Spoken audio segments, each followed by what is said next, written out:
Atos dos Apóstolos,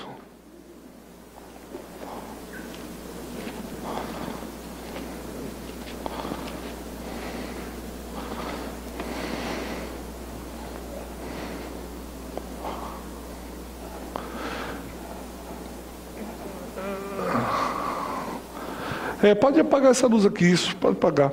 Nós estamos estudando uma série, provavelmente, domingo que vem nós terminamos essa série. A vida pergunta, a Bíblia responde. Nós estamos vindo há um pouco mais de um mês com essa série. E hoje nós vamos estar tratando sobre um assunto bastante pertinente, sobre a tempestade. Quando a tempestade chega, não é? Quando a gente se depara com uma crise muito grande, a qual nós não estamos esperando. A vida vem e nos oferece uma tempestade. Como é que a Bíblia responde? O que é que a Bíblia tem a dizer sobre a tempestade? E dos episódios onde uma grande tempestade, ela chega repentinamente, ela chega de sobreaviso sobre o ministério do apóstolo Paulo, está em Atos capítulo 26, quando o apóstolo Paulo está indo para Roma. Alguns missiólogos chamam da quarta e última viagem do apóstolo Paulo. Quando ele vai responder, ele mesmo como cidadão romano, ele vai responder em Roma, porque ele pede para que esteja respondendo lá, na cidade de Roma. Porque como cidadão romano ele tinha esse direito. Mas é certo que Deus queria que Paulo pregasse lá em Roma. Então Atos capítulo 27 vai falando, quando o apóstolo sai de Roma e sobrevém uma grande tempestade. Ele já havia avisado os marujos, o capitão, etc., dizendo sobre a tempestade. Ele falou, olha, vai ter uma tempestade muito grande e tal. Mas os marinheiros não dão bola, o capitão do navio, o capitão do exército romano, eles vão e nem ligam, não querem saber o que o Paulo tem para dizer.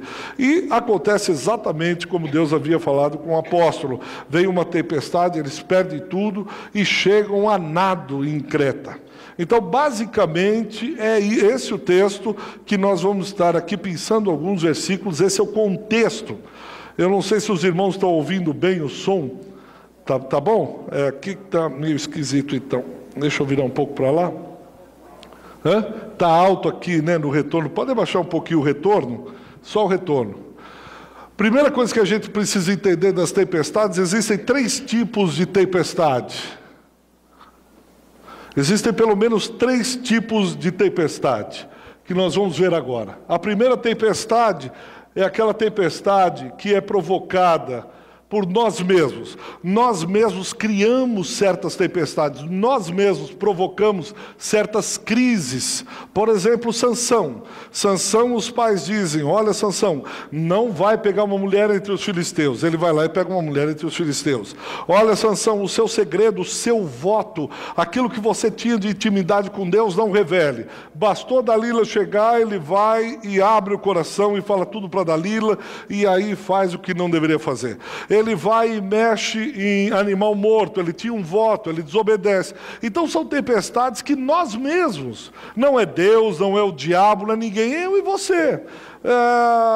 Quem é pai aqui sabe disso. O pai, a mãe chega e diz, filho, não vai fazer isso. O filho faz o quê? Exatamente aquilo que o pai diz para não fazer. O que a mãe diz. Aí vem uma tempestade, ele diz, Deus. Não tem nada a ver com Deus. Ai, diabo maldito. Que diabo? Você é que criou a tempestade para você mesmo. O segundo tipo de tempestade é aquelas causadas por Deus.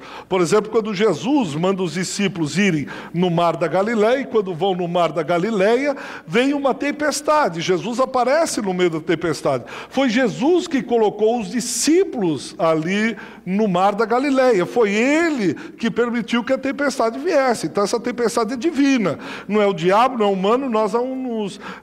a tempestade não veio. Foi Deus que está no controle e queria ensinar a gente alguma coisa com com relação à tempestade. E a última são aquelas criadas por outras pessoas, aquelas às quais nós não temos controle. Por exemplo, Paulo e Silas à prisão, Atos capítulo 16. Paulo e Silas estão pregando o evangelho, vem uma mulher com espírito de Pitom, e essa mulher começa a profetizar. Paulo e Silas vão e expulsam aquele demônio, e vêm os homens da cidade que davam lucro àquela mulher que era adivinha, e começam a criar uma grande confusão. Uma tempestade horrível a ponto de Paulo e Silas irem para a prisão. Não foi Paulo e Silas que criou aquela tempestade. Pelo contrário, outras pessoas formaram aquela confusão. Não adianta você dizer, o diabo era... Não, foram outras pessoas mal intencionadas que por sei lá, por alguma contingência da vida, criaram uma baita confusão. Algum amigo seu que está dirigindo e faz o que não deveria fazer, bate o carro, você se machuca, você entrou numa crise que não é sua, mas você estava do lado, de alguma maneira, você entrou nessa confusão.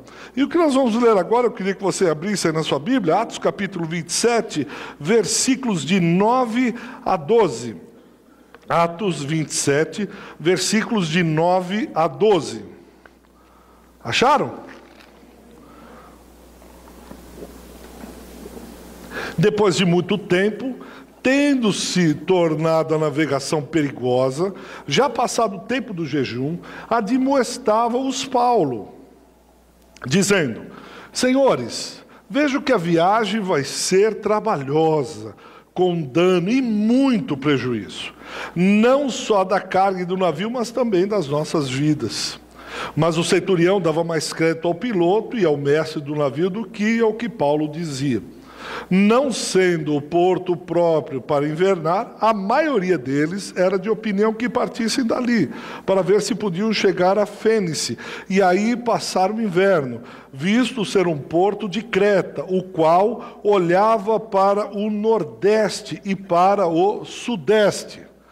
No versículo 10 em especial, Paulo diz assim: Senhores, aí se você quiser ler na sua Bíblia no telão, vejo que a nossa viagem será desastrosa, e ela acarretará grande prejuízo para o navio, para a carga e também para as nossas vidas. Ela vai dar problema, Paulo advertiu. E existem pelo menos 3 razões pelas quais as pessoas se metem em tempestade. Eu quero dar aqui pelo menos 3 razões pelas quais as pessoas vão de encontro à tempestade. As pessoas vão como que desejando abraçar essa tempestade. Primeira razão é que elas ouvem os especialistas errados. Veja aí no versículo 10.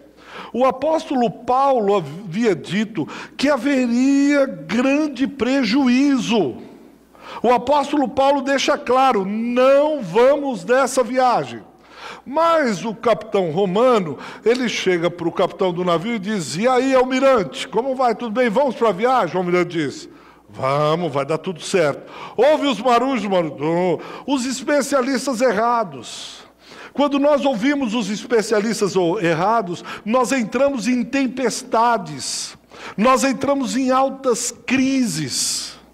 O pastor está dizendo isso. Aí a pessoa diz: pastor, o senhor disse isso, mas eu vou fazer aquilo. Um líder de confraria é uma autoridade. Ele zela, pastoreia, cuida da sua vida. O líder da confraria diz: pessoal, nós vamos agora caminhar por... Tá, mas nós vamos caminhar por lá. O líder do Ministério do Louvor diz: olha, por aqui. Você diz: eu vou por lá. Você vai de encontro a tempestades, porque você está ouvindo especialista errado. Você está ouvindo gente que não tem nada a ver. Você está ouvindo gente que está pensando carnalmente. E esses marujos entram em tempestade porque eles confiaram, depositaram o maior crédito em quem não conhecia nada acerca das coisas de Deus. E Paulo diz: não vamos nessa viagem. E eles ouviram quem não era para ouvir. Segunda coisa é que nós seguimos o conselho da maioria. Veja aí o versículo 12.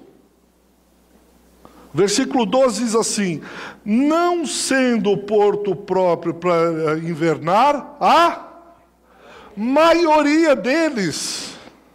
Você já ouviu coisa do tipo, os pais dizem assim, filho, o filho diz, nós vamos sair para tal lugar. Aí o pai e a mãe dizem, não, você não vai.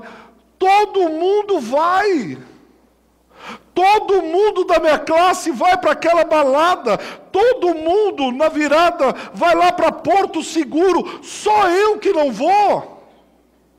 Todo mundo acaba o antigo ginásio, o médio, e vai todo mundo para Porto Seguro. Só eu vou ficar. Todo mundo vai comemorar na balada. Mãe, todo mundo já namorou, eu sou a única que não namorou.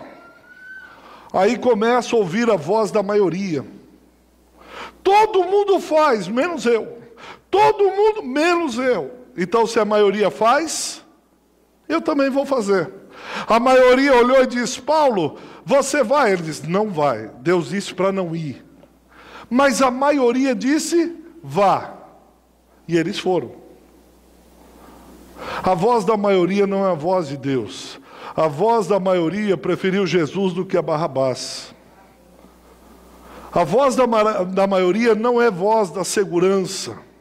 A voz da maioria não significa que está certo. Só há uma voz que é a certa, que é a palavra de Deus. Mas quando nós não a ouvimos, nós entramos, vamos de encontro em tempestade. E aí depois a gente fica reclamando. Mas nós fomos em direção à tempestade. Terceira e última coisa, é quando nós confiamos nas circunstâncias. Veja o versículo 13, que interessante. No versículo 13, eles estão ali caminhando, o vento começa a ser brando. Tá vendo, pastor? O senhor disse para eu não fazer, para não ir nessa viagem. Tá vendo, Paulinho? Você se acha o cara, Paulinho. Você disse, Paulinho, para a gente não ir. Mas olha o vento agora. Tá vendo como dá tudo certo? Tá vendo como a gente vai seguro, não tem essa coisa de ficar ouvindo homens de Deus, de ficar ouvindo a palavra de Deus. Tá vendo como deu certo? Você está aí com o versículo 13?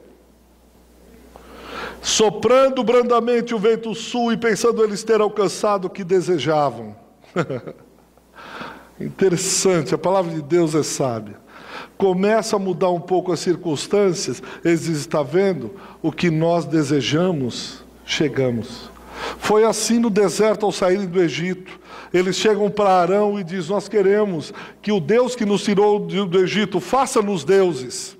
Moisés está lá orando, buscando a Deus no monte. E aquele povo foi e fez um bezerro de ouro e começou a dançar e disse, está vendo? Foi esse o Deus que nos tirou do Egito. Cadê Moisés? Cadê aquele líder? Cadê isso? Cadê aquilo? Sempre para a derrocada final tem um vento brando que assopra. Sempre após a derrocada final, vem um vento leve, a gente se apega a esse vento leve e diz, está vendo? Chegamos ou não chegamos aqui? Cadê aqueles que disseram que não íamos chegar? Cadê aqueles que disseram que Deus não queria isso ou não queria aquilo? Quantas vezes nós olhamos, confiamos nas circunstâncias.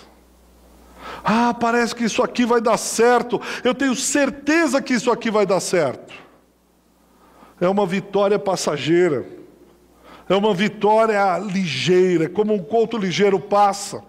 A única coisa que vai ficar realmente é a palavra de Deus.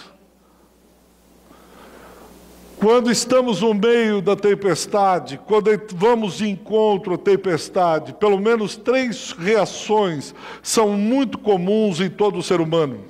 Há 2000 anos atrás, esses marinheiros têm reações que eu e você também temos. A primeira reação é ficarmos à deriva. Veja aí o versículo 15. Se você está com a sua Bíblia aberta, o seu iPhone, o seu Android, o seu iPad, veja o versículo 15. Diz assim, sendo o navio arrastado com violência, sem poder resistir ao vento, cessamos a manobra e nos fomos deixando levar. Versículo 17. Após levantá-lo, usaram de todos os meios para cingir o navio e, temendo que dessem na Sirte, arriaram os aparelhos e foram ao léu. Outros dizem, ficaram à deriva. Quando nós estamos no meio da tempestade, uma das coisas que nós fazemos, a tempestade chega, nós abandonamos nossos alvos. Nós abandonamos aquilo que nos propomos a realizar no altar. Nós esquecemos de onde nós estávamos indo. Bateu aquela crise, aquela tensão no casamento, aquela crise financeira, aquele problema no trabalho, aquela revolução na escola, aquele quiprocó no ministério. Nós começamos de alguma maneira a ficar à deriva. Ou vida leva eu, ou leva vida eu, e vai indo. Não são poucas as pessoas que eu vi, eu testemunhei, eu sou testemunha, trabalhavam no Senhor, se converteram, eram apaixonadas por Deus, elas brigavam com as coisas de Deus. Houve uma tempestade, houve uma crise, uma tensão no casamento, um problema financeiro, uma crise, um desgaste no relacionamento com os líderes. Ele entra e fica num banco e fica à deriva. Ele não consegue mais reagir à situação, porque a tempestade o roubou. A tempestade, de alguma maneira, fez ele esquecer dos votos, das alianças, das vigílias, das noites em que ele passou na presença do Senhor, de quantas vezes ele ajoelhou no altar pedindo isso, aquilo, outro, daquilo que Deus fez para ele. Por quê? Quando a crise o abateu, deixa a deriva. Nós ficamos ao léu. Foi o que os marinheiros fizeram. E muitas vezes é a minha e a sua reação na tempestade. Deixa a deriva. Se Deus quiser, a coisa acontece. Já viram gente assim?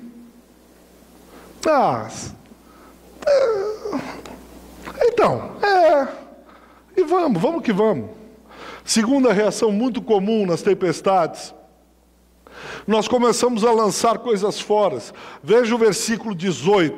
Se você está com a sua Bíblia aberta, veja o versículo 18. Encontrou? Está logo após o 17, antes do 19. Agora ficou fácil, pastor. Agora, açoitados severamente pela tormenta, no dia seguinte, já aliviavam o navio. Veja o versículo 19. E ao terceiro dia, nós mesmos com as próprias mãos lançamos ao mar a armação do navio. Veja o versículo 38. Refeitos com a comida, aliviaram o navio, lançando o trigo ao mar. Versículo 43. Mas o centurião, querendo salvar a Paulo, impediu-os de o fazer, e ordenou que os que soubessem nadar fossem os primeiros a lançar-se ao mar e alcançar a terra. Quanto aos demais, que se salvassem uns em tábuas, outros em destroços do navio. E foi assim que todos se salvaram em terra. Quando vem a tempestade, uma das coisas é começarmos a lançar fora as coisas. Eles começaram a lançar uma ou outra coisa que pesava no navio, uma mala que trouxeram a mais, um necessaire a mais, e foram. Mas eles foram jogando, aí tinha o trigo, que era para sua subsistência. Joga fora o trigo. Mas depois de jogar o trigo, só sobraram as vidas. Eles pegaram e começaram a se lançar ao mar. Uma das reações que nós temos quando a tempestade chega, a crise abate, é que nós começamos a lançar fora coisas. Nós começamos a jogar coisas que são extremamente importantes. Eu quero que você pense nisso. Quando vem a tempestade, você começa a jogar sonhos fora. Sonhos, desejos que você tinha, você diz, eu acho que isso não vai dar mesmo, porque agora é o momento de ficar quieto, ou agora é o momento de fazer isso, e você vai jogar sonhos fora, ministérios, valores, relacionamentos, amizades, família. Quando você chega na crise na família, você diz, é melhor jogar fora, joga tudo fora. Aquilo foi dado e conquistado com muito amor e carinho por Deus nosso Senhor. Nós não estamos autorizados a reagirmos dessa maneira.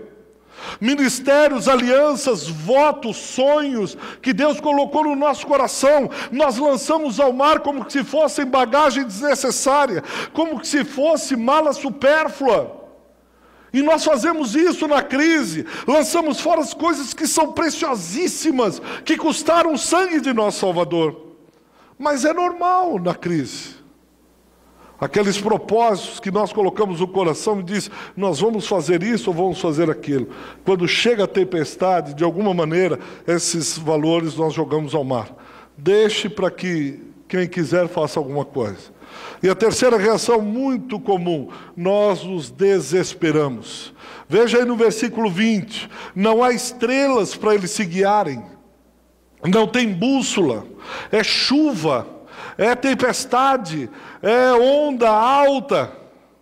Eles começam a perder a esperança, ficam à deriva. Você já viu alguém desesperançado à deriva? Você já viu alguém que perdeu, jogou seus valores, seus relacionamentos, seus sonhos, seu ministério fora? Hoje ele está assim, olhando para o mar, ele fica olhando e nada mais faz sentido. Esses marujos aqui estão 14 dias em escuridão, em tempestade, eles olham e nada mais encaixa, nada mais faz sentido. Eles olham para Deus e dizem, Deus, não há esperança, Deus, não há razão, o que é que eu estou fazendo? Não tem mais o que fazer, eu cheguei no limite, e agora? Só resta a desesperança. Por isso, desesperado, sem esperança, no meio da tribulação, no meio da tempestade, já jogou tudo fora. Está o léu, está o vento. Para aqueles que estão à deriva, todo vento se torna favorável. Aí bate um vento para o norte e diz, vamos para o norte, eu estou sem esperança, sem nada. Bateu para o norte, eu vou. Mas o vento bateu para o sul, então vamos para o sul. Agora vai para leste, então vamos para leste. Já viu gente assim? Gente que não tem norte, não tem mais destino. Se esqueceram do propósito que Deus tinha na vida. Se esqueceram das alianças, se esqueceram dos votos, se esqueceram do ministério, se esqueceram de tudo. Sobra o quê? Escuridão. Nada mais resta. Mas graças a Deus, que pelo menos uma coisa resta naquele navio. É um homem de Deus. Meu irmão, minha irmã, pode ser a maior tempestade do mundo, basta um homem de Deus. Pode ser uma guerra como estava Josafá, tudo perdido. Bastou que um homem se ajoelhasse aos pés do Senhor, para aquela guerra ser virada. Basta uma mulher de Deus, para virar todas as circunstâncias. Basta uma reação como a do apóstolo Paulo, homem de Deus, para que as coisas fossem diferentes. Nossa fé é testada quando as tempestades surgem, quando somos tentados a nos desesperar, quando ficamos à deriva, quando lançamos fora aquilo que realmente é importante na vida.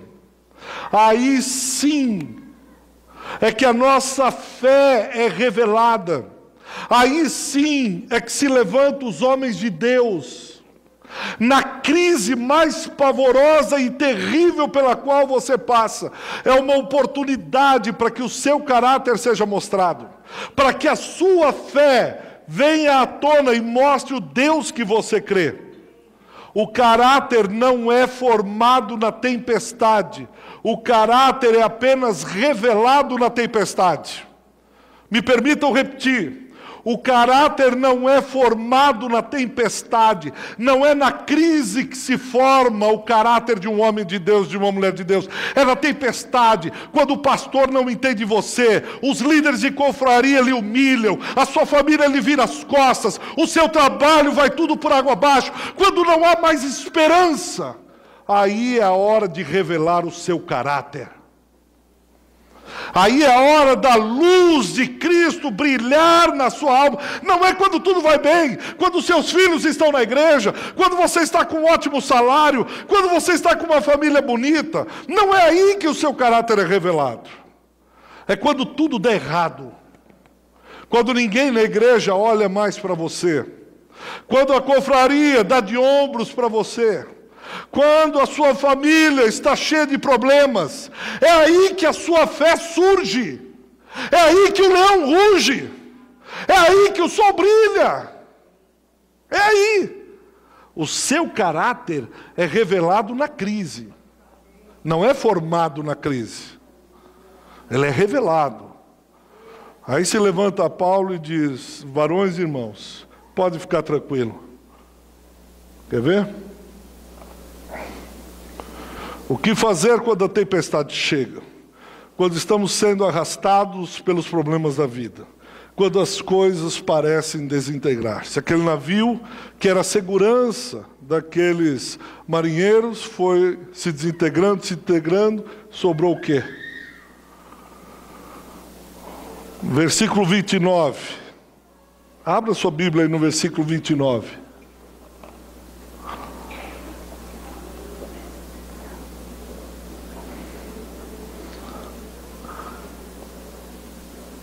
Receosos de que fôssemos atirados contra lugares rochosos, lançaram da popa 4 âncoras e oravam para que rompesse o dia. Receosos de que fossem lançados para as rochas, lançaram 4 âncoras e começaram suas preces, suas orações, para que pudesse, de alguma maneira, surgir o dia, surgisse o sol. E eu quero terminar dando pelo menos 3 razões para você confiar que irá ancorar seguro, que chegará ao lugar de destino em segurança. 3 razões. Se você não compreendeu até agora nada, diz, nossa, eu estou ainda com um jogo na minha cabeça, não faz mal. Presta atenção, pelo menos essas 3 razões, pelas quais você tem a certeza, a confiança de que chegará no lugar, no destino que Deus tem para você. A primeira delas, no versículo de número 23.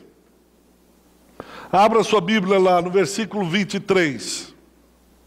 O apóstolo Paulo, esse homem de Deus, ele diz assim no versículo 23, ele chama os homens no versículo 22 e diz para que eles tenham bom ânimo, tenham vigor, não esmureçam, porque nenhuma vida se perderá de entre vós, somente o navio.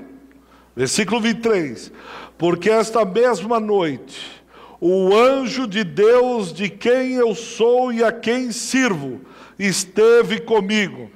Tenham bom ânimo, porque ninguém se perderá a não ser o navio, simplesmente porque a presença de Deus esteve comigo essa noite. Essa noite eu fui visitado por Deus, essa noite Deus me visitou. Na tempestade, meu irmão, presta atenção nisso, minha irmã. Você pode não ver a Deus, você pode ficar 14 dias, como aqueles 276 marujos estavam, 14 dias em tempestade e completa escuridão. Eles não viam nada, mas Deus os via. Eles não enxergavam nenhuma estrela no céu, mas Deus enxergava cada um deles. Deus enxerga à meia-noite, de uma noite sem lua, uma saúva completamente negra, no meio de uma floresta amazônica, andando sobre folhas pretas. Ele enxerga aquela saúva andando, quanto mais você no meio da tempestade. Na tempestade você pode não ver a Deus, mas Deus o vê, sabe aonde você está, sabe o seu endereço, sabe o seu CEP, sabe o seu celular, sabe o que você está fazendo e, acima de tudo, conhece o seu coração. A única coisa que você precisa conservar é a presença de Deus. Paulo não ficou olhando a fé daqueles 276 homens. Minha irmã, meu irmão, não fique olhando a fé do outro. Não fique medindo o que o outro está fazendo. O que Deus está olhando é a sua reação frente à tempestade. É como que você vai reagir frente ao temporal. Se você irá buscar a presença de Deus, ou sairá correndo como um doido, tentando fazer mais coisas para aliviar de alguma forma a tempestade. Não é você que fará, você buscará a face dele. Paulo se levanta e diz, meus irmãos, eu estive hoje, Deus me visitou. Pode ficar tranquilo. Você imagina a reação daqueles marujos? Você está louco, ou fanático, ou religioso? Tem que fazer alguma coisa aqui. Você está doido? Vamos aqui jogar coisa. Ele falou, não. Deus diz que vai perder o navio. Mas a vida de vocês, o bem mais precioso, não se perderá. Todos serão salvos. todos chegarão até a ilha. Numa crise, a primeira coisa, busque a presença de Deus. Esteja na presença de Deus. A tempestade chega, a questão não é se a tempestade chega ou não chega, ela chegará. A questão não é por quem produziu a tempestade, nós estamos no meio dela. A questão é, se mantenha na presença de Deus. Segunda coisa, o propósito de Deus. Veja o versículo 24. Por que Deus salva? Por que será que Deus é bonzinho? Porque Deus queria dar uma lição e falar, está vendo como Paulo é o cara? Está vendo como ele é o campeão de Jeová? Nada. No versículo 24, Paulo diz assim, não tenho medo. É preciso que compareças perante César. E eis que Deus, por sua graça, te deu todos quanto navegam contigo. Fique tranquilo, porque eu tenho que chegar e testemunhar à casa de César o que Deus fez na minha vida. Em outras palavras, há um propósito de Deus na minha vida. Quantas vezes no meio da tempestade pessoas perdem o propósito? Se você perguntar honestamente para um cristão e diz qual é o propósito, o destino que Deus tem para a sua vida, é capaz que ele não saiba dizer. Meu irmão, qual é o seu dom? Para que você foi chamado? Então, vai ter jogo quando? Eu não estou falando de jogo de futebol. Eu estou perguntando qual é o destino, o propósito que Deus tem para a sua vida. Então, amanhã eu tenho que trabalhar cedo. Por favor, meu irmão, me responda. Para onde você está indo? O que Deus tem com você? Onde Ele quer que você chegue? Qual é o seu destino? É o quê? Então, já viu gente assim, brincalhão? Ele brinca para não ser confrontado com a verdade e com a realidade, porque ele tem medo da realidade, porque ele está à deriva. A vida dele é uma constante noite escura. Ou ele fica quieto. E aí, meu irmão? Então, tá, mas qual o propósito? Você é cabeça da família, você... Então, isso eu tenho razão, viu, pastor? Não, eu sei, fala que eu não tenho razão, mas me diz, para que você foi colocado nessa vida? A tua existência está indo para onde? Então, Que triste, que terrível se não fosse irônico. É alguém que não pode se levantar como Paulo e dizer, pastor, eu tenho uma missão. Eu sei a razão pela qual Deus tem me levantado. Eu sei porque Deus me deu esses filhos. Eu sei porque eu tenho esse esposo, esse marido. Eu sei qual é a minha tarefa na casa do Senhor. Eu sei o que eu devo fazer lá no meu emprego. Eu sei o que eu faço no meio dos meus amigos. Eu sei o testemunho no meio da minha família. Eu sei, pastor.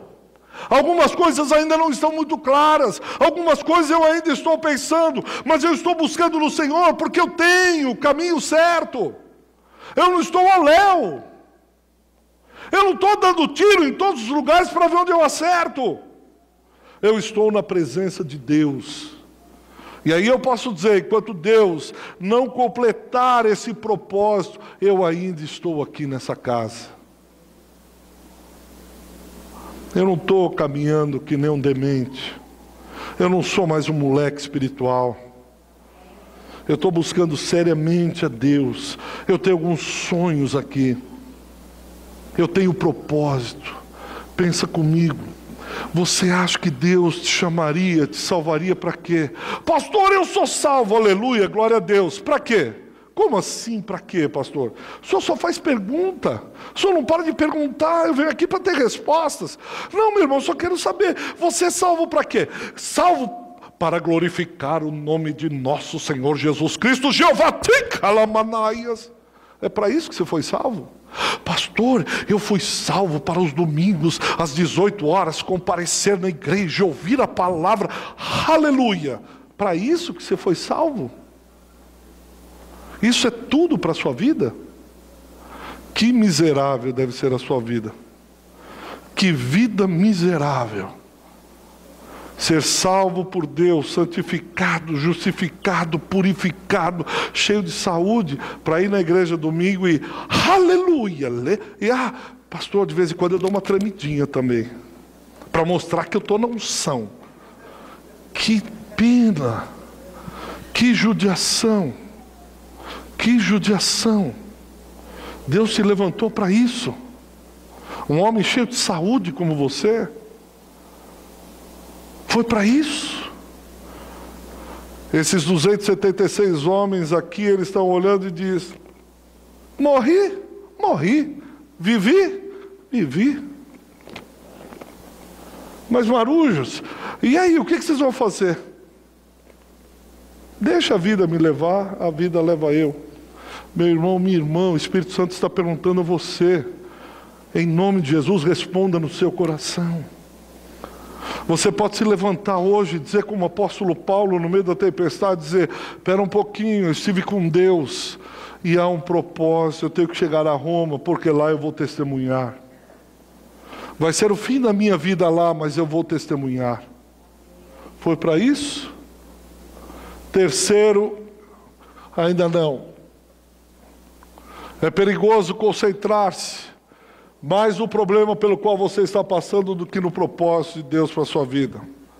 No meio das tempestades, quando nós não sabemos o propósito de Deus, ou mesmo quando sabemos, nós ficamos tão focados no problema. É um problema financeiro. Então, irmão, não é meu problema financeiro, o problema tem que economizar. Mulher, de novo, você não viu que ainda tem bandeirinha na conta de luz e na conta de água? Nós precisamos economizar e precisamos também. Essas crianças estão gastando muito e nós não podemos gastar gasolina. Já viu homem assim? As mulheres sabem do que eu estou falando, né? O grande propósito da vida dele é controlar as finanças de casa. Ele fica tão focado nas finanças de casa que ele não lembra de mais nada. Ele não consegue ver mais nada, absolutamente nada. Ele dorme pensando no cartão de crédito. Ele levanta pensando no banco. Ele fica tão focado na crise financeira, na tempestade financeira, que ele não enxerga mais nada. Você diz: e o propósito de Deus? E o ministério? E a confraria? Aquilo para que Deus te chamou? Primeiro, aqui financeiro, depois o resto. Há um perigo muito grande no meio da tempestade, a gente focar o problema, a circunstância, e tirar os olhos do destino que Deus tem. E aí, aquilo que estava ruim ficou pior. Porque eu me concentro e me distraio aqui, e as coisas vão acontecendo, Deus vai dando livramento, Deus vai dando a bênção. O obreiro de Deus, ele é liberto na fornalha e não da fornalha. O obreiro de Deus, ele é liberto na fornalha. O obreiro de Deus, a obreira de Deus é liberta na cova dos leões e não da cova das leões. O obreiro de Deus é liberto na tempestade e não da tempestade. Deus vai te dar o livramento no meio da crise. Deus vai te dar o livramento no meio da tormenta. Deus vai trazer o livramento no meio da tempestade. Você está lá dentro. Continua firme no propósito. Teu caráter foi revelado. Deus diz: servo bom e fiel. Fosse fiel no pouco, sobre o muito te colocarei. Você foi fiel no meio da crise, você foi fiel no meio da tempestade, buscou a minha presença, não perdeu o propósito, o foco para aquilo que eu te chamei. Servo bom e fiel. E terceiro e último, Paulo é um homem de promessa. Não brinque com um homem ou com uma mulher de promessa. Não é promessa de namorado, de adolescente. Eu vou te amar eternamente. Tem 13 anos, primeiro namorado. Eu vou amar eternamente, nunca. Por você eu deixo minha casa, por você eu vou morar embaixo da ponte. Vamos fugir pelo mundo, só eu e você. Isso não é essa promessa de Deus. Não é essa promessa. Não, por você eu sou capaz de me jogar daqui do viaduto. Não é essa promessa. É uma promessa séria. É uma promessa feita por um Deus que não é homem para mentir, nem filho do homem para voltar atrás. É a promessa de um Deus de caráter. É a promessa de um Deus do sim, sim, não, não. É a promessa de um Deus que, se Ele prometeu, é fiel para cumprir. Essa promessa que Paulo tem. Veja lá no versículo de número 25. Abra a Bíblia, ou se você está com ela aberta, veja o versículo 25. Portanto, senhores, Tem bom ânimo, pois eu... que vai acontecer exatamente o que Deus falou que ia acontecer.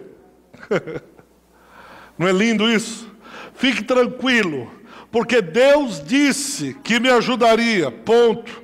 Fique tranquilo, porque Deus é fiel para cumprir sua promessa. Fique tranquilo, porque Deus não é homem para mentir. Firme nas promessas, Hebreus 13:5, nunca o deixarei, nunca o abandonarei. Mateus 28:20, eu estarei todos os dias convosco até a consumação dos séculos. João 14:16, eu pedirei ao Pai, Ele lhes dará outro conselheiro. Eu me agarro a essas promessas, eu me firmo nessas promessas. Pode vir as circunstâncias contrárias, pode acontecer o que aconteça, eu estou firme na promessa. Deus vai cumprir, mas você não está vendo nada. Eu não preciso ver para crer. Você está sentindo alguma coisa? Eu não estou sentindo nada. O Evangelho não é um evangelho de sentimentos. Mas você está arrepiando? Licas? Não estou arrepiando nada. Mas vem algum post-it? Você foi lá no pastor para receber um recadinho? Não! Eu li a Bíblia Sagrada, eu li a Palavra de Deus, lá tem promessas para a minha vida. Eu não preciso ouvir recadinho, eu tenho o recado de Deus, que a Bíblia é Sagrada. Eu sou homem de Deus, eu não sou menino na fé. Não é a tempestade que vai me abalar. Peraí, você está brincando comigo? Sou homem de Deus, pode ficar tranquilo, porque aquele que me prometeu vai cumprir. Ah, será, Paulo? Será não. E se afundar o navio? Afunde. E se morrer, eu morro crendo. Não arredo 1 centímetro da promessa que Deus fez na minha vida. Não arredo. Ah, o senhor nunca fica confuso? Fico às vezes. E às vezes não titubeia. E às vezes é verdade. Mas eu tenho certeza que aquele que começou a boa obra em mim irá levar essa obra até o fim. É promessa. É promessa. Meu irmão, qual a promessa de Deus para a sua vida? Qual a promessa que Deus te deu, seja através de uma profecia, através da Bíblia, através de uma visão, de um sonho, de um cultão, de uma vigília, não sei. Qual a promessa que Deus deu a você? E você diz, pastor, pode faltar tudo, mas essa promessa eu me agarro a ela. Essa promessa eu não sei, Deus tem isso para a minha vida. Uma vez eu estava no encontro de casais, e eu vi o testemunho de um homem, me impressionou muito. A mulher, muito acabada, sentada, ela não podia ficar em pé, os pés inchados. O homem atrás dela falando, ele era um adúltero, ele era um homem que era uma mulher por dia, tinha uma caderneta junto com alguns jogadores de futebol do Santos famosos na época áurea, dentre eles o Pelé, uma listinha, e ligavam para ele e diziam, hoje você quer loira, morena, alta, altura, tal, e iam para um sítio e era festa. E essa mulher era uma mulher de Deus e sabia. E essa mulher teve uma promessa de Deus que esse homem era dela, era o casamento dela.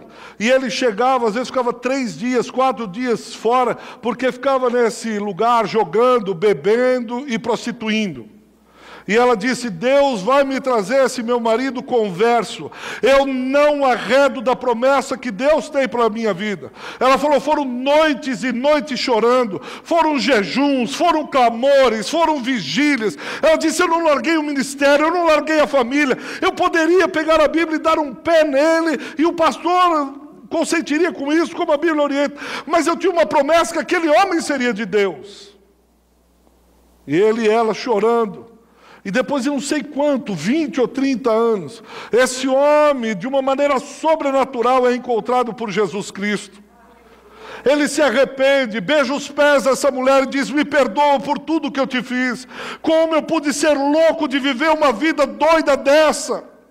Como eu pude ofender a Deus? Depois de 30 anos de oração e jejum, Deus responde a essa mulher. A única coisa que ela tinha era promessa. Esse homem era um homem devasso, um homem com caderneta de mulheres e mulheres e mulheres, de noites fora de casa, um animal dentro do lar. A única coisa que segurou essa mulher é que ela tinha uma promessa de Deus.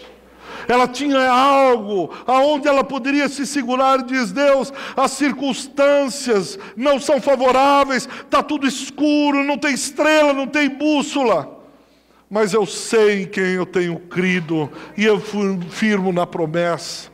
Meu irmão, minha irmã, qual é a promessa que você tem fixado, agarrado, e diz: essa é promessa de Deus para mim. É isso que Deus me prometeu, eu não abro mão. Eu não abro mão. Agora vem essa última pergunta e terminamos. Tá bom, pastor, eu entendi. Mas o que fazer enquanto esperamos Deus cumprir a sua promessa? Aqueles homens estavam há 2 semanas. Talvez você esteja aqui, já demora a tempestade 6 meses. Talvez 1 ano. Talvez 2 anos de tempestade, eu não sei. Tá bom, pastor, eu também, mas agora o que fazer diante disso? Tá bom, pastor, o que a gente pode fazer? Abra aí no versículo 29. Abra sua Bíblia aí no versículo 29, do capítulo 27, 27, versículo 29. Receosos de que fôssemos atirados contra lugares rochosos, lançaram da popa 4 âncoras e oravam para que rompesse o dia. Quando nós estamos no meio da tempestade, é uma tentação de começarmos a mudar as coisas.